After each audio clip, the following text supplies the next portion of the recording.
Good morning all of you. आज हम hydrogen chapter की स्टडी करेंगे। ठीक है, देखिए हाइड्रोजन पीरियोडिक टेबल में कहाँ है?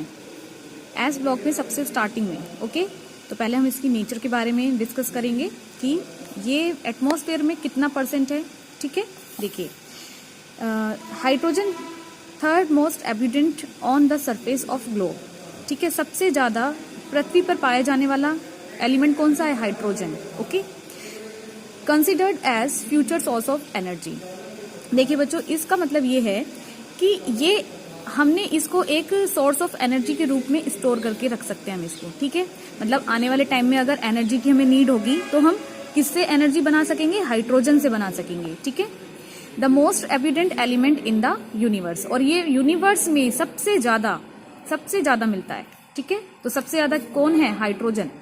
ठीक, देखिए नेक्स्ट है ये जो हेनरी है ना, ये जो हमारे हेनरी कॉमेंडिश थे, इन्होंने 1766 में 17th सेंचुरी में ये कंसिडर किया कि जो वाटर है वो एक एलिमेंट है।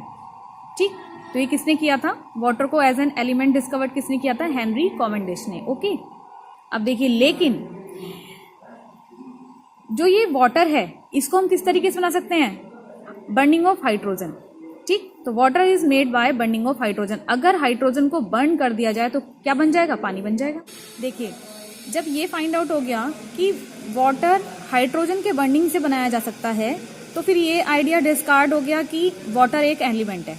Okay, in year 1783 Antoine Lavoisier discovered that water is compound made of oxygen and hydrogen. ये जो एंटोनी थे, इन्होंने 1783 में ये फाइंड आउट किया कि वाटर किससे मिलके बना है? ऑक्सीजन और हाइड्रोजन का कंपाउंड होता है। ठीक है, अब देखिए हाइड्रोजन क्या है? ये तो in Greek words hydro means होता है वाटर एंड जन मीन्स होता है प्रोड्यूसर। ठीक है, यानी वाटर को प्रोड्यूस करने वाला हाइड्रोजन का नाम ये है। हाइड्रोजन का मतलब ये है कि पानी को उत्पन्न करने वाला। As it producer water on burning with oxygen. अब देखिए, अब हम बात करते हैं पीरियोडिक टेबल में। पीरियोडिक टेबल में ये एक अकेला ऐसा एलिमेंट है जिसके पास न्यूट्रॉन नहीं है। ठीक है, तो through out the periodic table if you search an element without neutron. Okay, hydrogen is one element where in neutron is absent, यानी पूरी पीरियोडिक टेबल में हाइड्रोजन ही ऐसा अकेला एलिमेंट है जिसके पास खुद का कोई न्यूट्रॉन नहीं होता। ठीक है, अब देखिए मजे की बात इसमें क्या है कि ये जो हाइड्रोजन है ये डोनेट भी कर सकता है एक इलेक्ट्रॉन और एक इलेक्ट्रॉन एक्सेप्ट भी कर सकता है। ठीक है, मतलब ये H+ आयन बना सकता है और HN आयन भी बना सकता है। ठीक, तो ये इसकी एक खास बात होती है। अब इसकी नेक्स्ट प्रॉपर्टी पढ़ते हैं।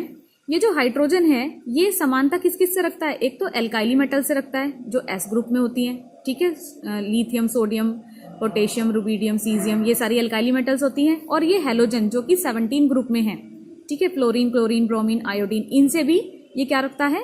रिजेंबल्स रखता है, यानी समानता रखता है। ठीक है, तो हम कह सकते हैं कि जो हाइड्रोजन है वो रिजेंबल इन दोनों ग्रुप से रखेगा, फर्स्ट ग्रुप से भी और 17 ग्रुप से भी। ठीक, और हाइड्रोजन को कहाँ पर सिचुएट किया गया है पीरियोडिक टेबल में? सेपरेटली।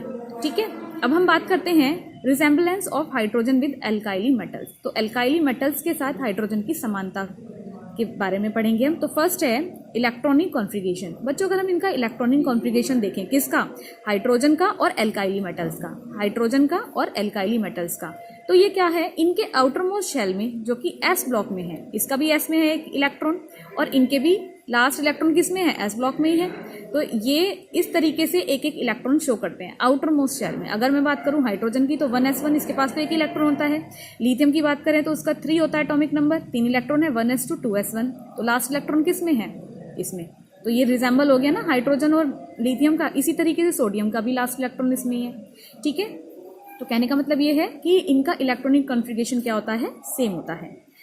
मतलब इनके लास्ट वाले शेल में एक इलेक्ट्रॉन होता है। नेक्स्ट प्रॉपर्टी है इलेक्ट्रोपॉजिटिव कैरेक्टर।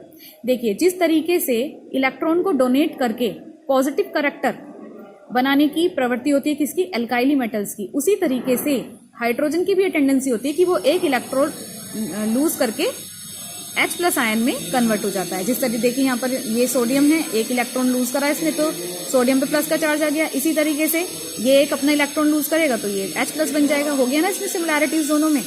नेक्स्ट आता है ऑक्सीडेशन स्टेट, देखिए जिस तरीके से एल्काइली मेटल्स +1 ऑक्सीडेशन स्टेट शो करते हैं उसी तरीके से हाइड्रोजन भी +1 ऑक्सीडेशन स्टेट शो करता है। जैसे ये NaCl में यहाँ पर सोडियम +1 पर है, KBr में ये पोटेशियम प्लस पर है, +1 पे, और इसी तरीके से HCl में जो हाइड्रोजन है वो +1 शो करता है ऑक्सीडेशन स्टेट। ठीक है, अब नेक्स्ट प्रॉपर्टी है कॉम्बिनेशन विद इलेक्ट्रोनेगेटिव एलिमेंट। देखिए अगर इलेक्ट्रोनेगेटिव एलिमेंट के साथ इनका मतलब ये बॉन्ड बना के एक कंपाउंड बनाते हैं, तो जिस तरीके से एल्काइली मेटल्स बनाते हैं, जैसे K2O बना रहा है, Na2O बना रहा है, इस तरीके से H2O बनाता है। ऑक्सीजन क्या होती है? इलेक्ट्रोनेगेटिव एलिमेंट है, एस मतलब कंपैरेटिवली हाइड्रोजन एल्काइली मेटल्स। ओके, तो ये इनके साथ इस तरीके से कंपाउंड बनाता है। जिस तरीके से ये बनाते हैं उसी तरीके से ये H2O बनाता है। देखिए जिस तरीके से एल्काइली मेटल्स है ना, जैसे कि सोडियम, पोटेशियम, ये सल्फर के साथ रिएक्शन करके क्या बनाएंगे? सल्फाइड्स बनाते हैं। उसी तरीके से हाइड्रोजन भी सल्फर के साथ रिएक्शन करके क्या बनाएगा? सल्फाइड। जैसे ये बनाते हैं K2S, Na2S, इस तरीके से H2S बनाता है। और सल्फर क्या है यहाँ पे? इलेक्ट्रोनेगेटिव एलिमेंट होता है। ठीक है, next point is liberation at cathode. अगर देखें इस तरीके से, देखिए अगर हम क्या करें, यहाँ पर इलेक्ट्रोलाइसिस कराया जाए, तो जिस तरीके से सोडियम, ये NaCl, सोडियम क्या करेगा? कैथोड पर जाएगा। उसी तरीके से अगर हम वाटर के साथ लिबरेशन कराएंगे तो यहाँ पर जो हाइड्रोजन है वो भी क्या करेगा? कैथोड पर जाएगा। ठीक है, तो ये इस तरीके से रिजेम्बलेंस होती है हाइड्रोजन और एल्काइली मेटल्स के बीच में। ठीक है, अब बात करते हैं कि इनके बीच में डिफरेंसेस क्या हैं। इनके बीच में हाइड्रोजन और एल्काइली मेटल्स के बीच में हमने समानता पढ़ ली। अब हम पढ़ेंगे कि इनके बीच में डिफरेंसेस क्या हैं। ठीक है, फर्स्ट है इलेक्ट्रोपॉजिटिव। देखिए स्टूडेंट्स, जो हाइड्रोजन है वो लेस इलेक्ट्रोपॉजिटिव होता है देन एल्काइली मेटल्स, यानी एल्काइली मेटल्स का इलेक्ट्रोपॉजिटिव कैरेक्टर हाइड्रोजन से ज्यादा होता है। ठीक है, second is nature of oxides. देखिए इसका जो H2O का जो ये नेचर है, ठीक है, मतलब इसका जो ऑक्साइड होता है हाइड्रोजन का, ये न्यूट्रल होता है। लेकिन अगर मैं बात करूं Li2O, Na2O और K2O की, तो ये नेचर में कैसे होते हैं? बेसिक होते हैं। ठीक, और हाइड्रोजन का ऑक्साइड कैसा होता है? H2O, न्यूट्रल होता है। ठीक है, अब नेक्स्ट है third is nature of compounds. अब देखिए नेचर ऑफ कंपाउंड्स में आप ये देख रहे हैं कुछ यहाँ पर कंपाउंड लिखे हैं HF, HCl, HBr, HI। ठीक है, ये क्या करते हैं? हाइड्रोजन के साथ ये सारे हेलोजेंस मिलके क्या बनाते हैं? कोवलेंट कंपाउंड बनाते हैं, जिसका बॉइलिंग पॉइंट काफी कम होता है, लो होता है।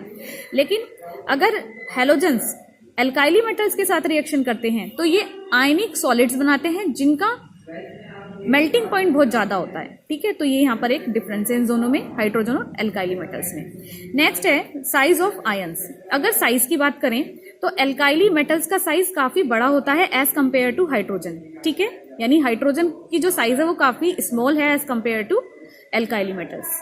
Okay, thank you.